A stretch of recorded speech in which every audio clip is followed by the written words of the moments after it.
Our reading today is from the Gospel according to John.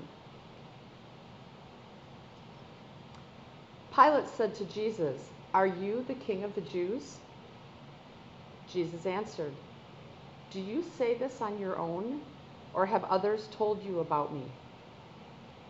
Pilate answered, "I am not a Jew, am I? Your own nation and the chief priests handed you over to me. What have you done?" Jesus answered, "My kingdom does not belong to this world. If my kingdom did belong to this world, my attendants would be fighting to keep me from being handed over. But as it is, my kingdom is not here." So Pilate said to him, "Then you are a king." And Jesus replied, "You say that I'm a king. For this I was born, and for this I came into the world, to testify to the truth. Everyone who belongs to the truth listens to my voice."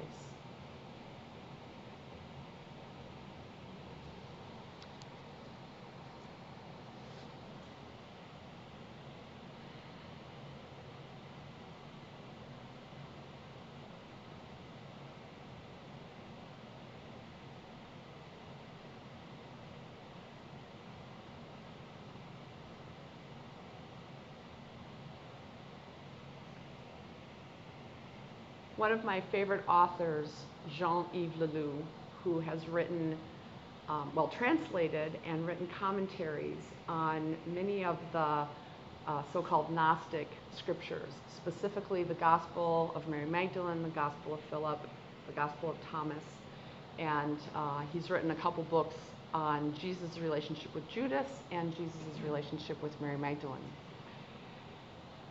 In his commentary on the Gospel of Mary, he comments or observes that the human condition is defined by lack.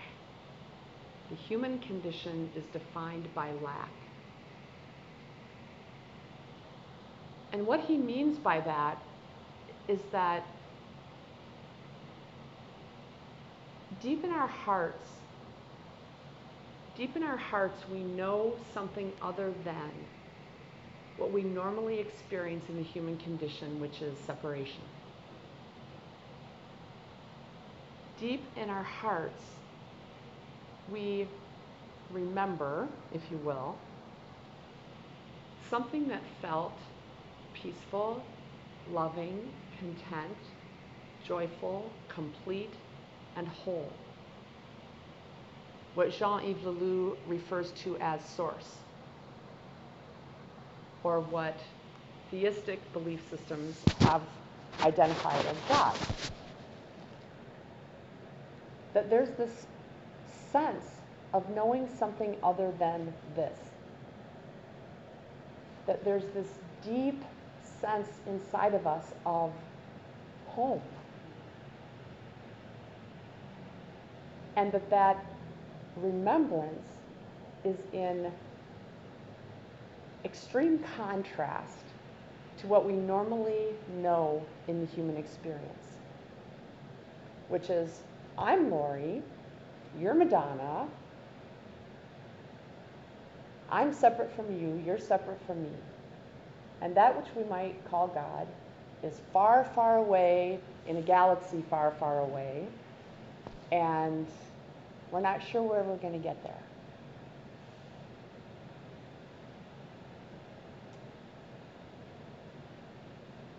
Out of that contrast from what we seem to remember and what our real experience often is this deep place of longing. And that longing is what is ultimately drawing us back to source, saying, come home to who you know yourself to truly be. Come home to that place of connection. Come home to that place of peace. of love, of contentment, of joy. Come home to that place of meaning and purpose and fulfillment. Come home to that place where you can simply be and be content in that being. Or where you might engage in creative acts that give you that sense of connection. That longing is ultimately calling us back to that place of our origin. The problem is that we don't know that. We don't understand that. So, at least for the first part of our lives, or until something hits us upside the head, or something falls into our lap, or we meet the right person, or find the right book, or whatever it might be, or experience that place of connectedness by accident.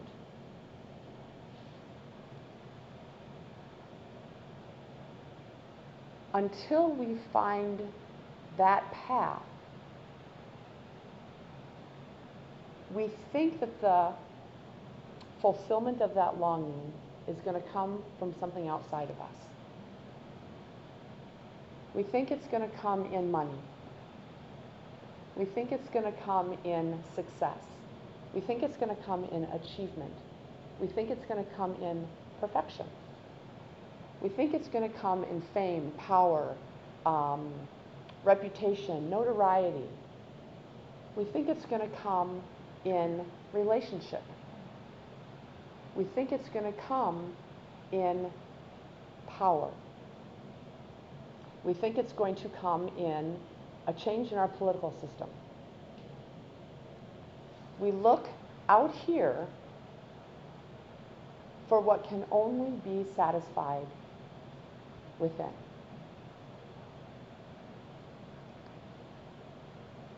Interestingly, today's gospel specifically addresses that outward search.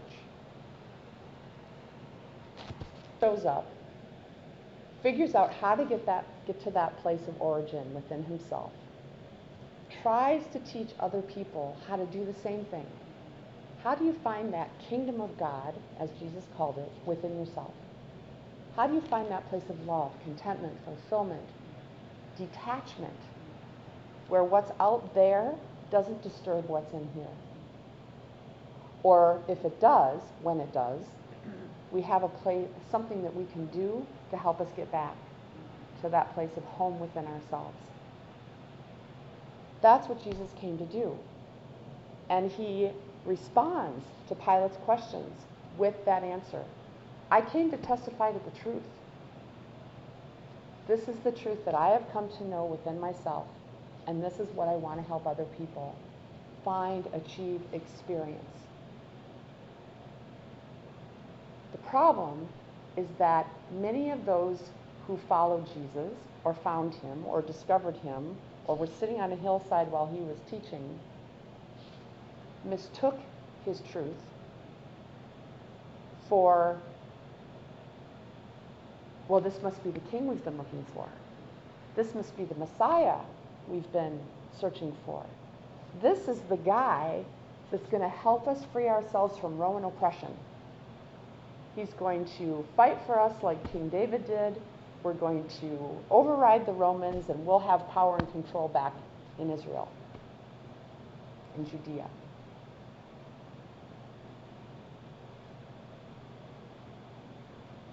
Those that were searching thought that Jesus was the outside remedy to the longing that they were feeling within themselves. But that's not what he came for. And he says that clearly.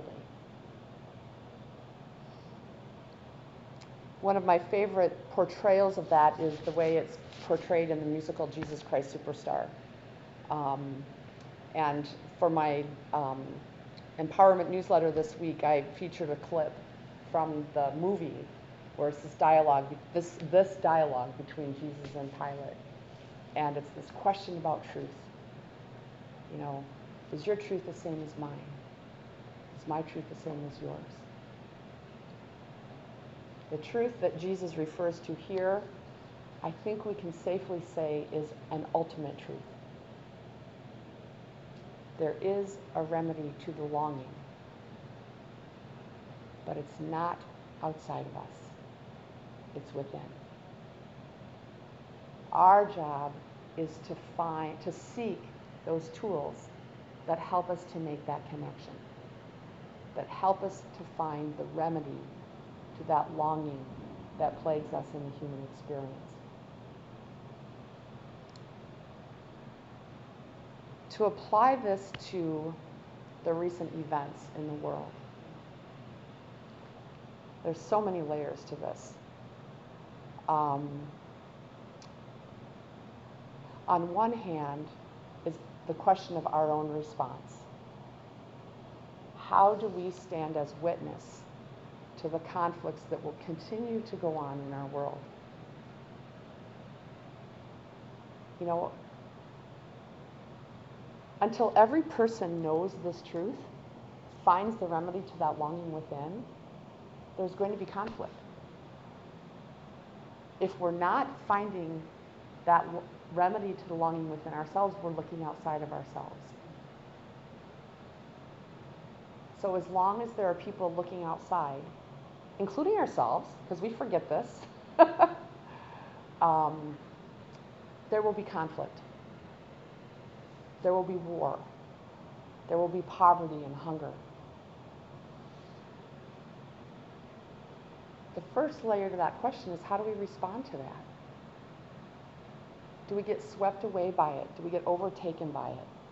Do we allow it to paralyze us? Do we become angry and want to retaliate? Which there was a lot of that talk a couple weeks ago. We pay them back.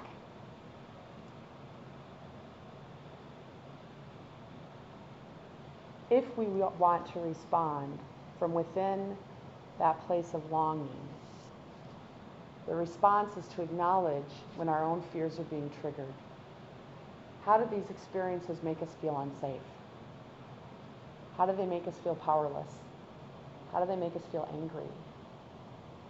And how can we use the practices that we already know to bring ourselves back to that place of origin, of source, of connection, so that we're not reacting, but instead we're allowing ourselves to be still and to listen how we might be invited to respond. And there are many ways to respond to violence in our world. If we're making that connection, the response would arise out of a place of love and compassion, a desire for healing, and ultimately connection.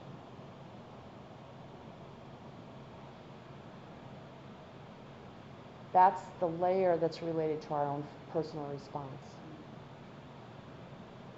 On a global level, we ask the question, what provokes these actions in the first place? Where is the disconnect on both sides? What is it that's making the terrorists feel unsafe? What are the fears that are being triggered in them that causes them to respond in a violent way? What are the fears that cause governments, entities, etc., to be firmly established in power and control? And how that establishment in power and control negatively impacts other people in the world. Where is the call for healing? Where is the call for connection? Where is there the call for understanding and exploration and dialogue and love? There aren't answers to these questions. Not in our logical, rational minds anyway. The answers are in those places of connection. And we only have control. Control is a bad word, wrong word.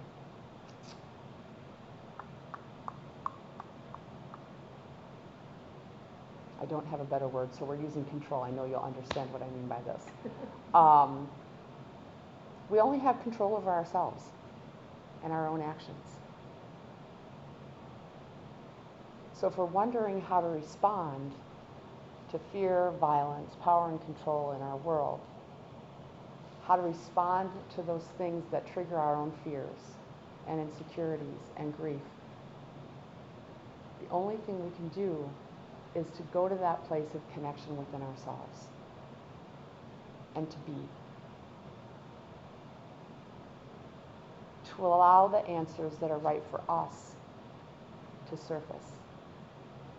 To find that truth that is reflective of our own soul, our own purpose, our own call in this world. And first and foremost, to take care of ourselves. First and foremost, to take care of ourselves. It starts with us.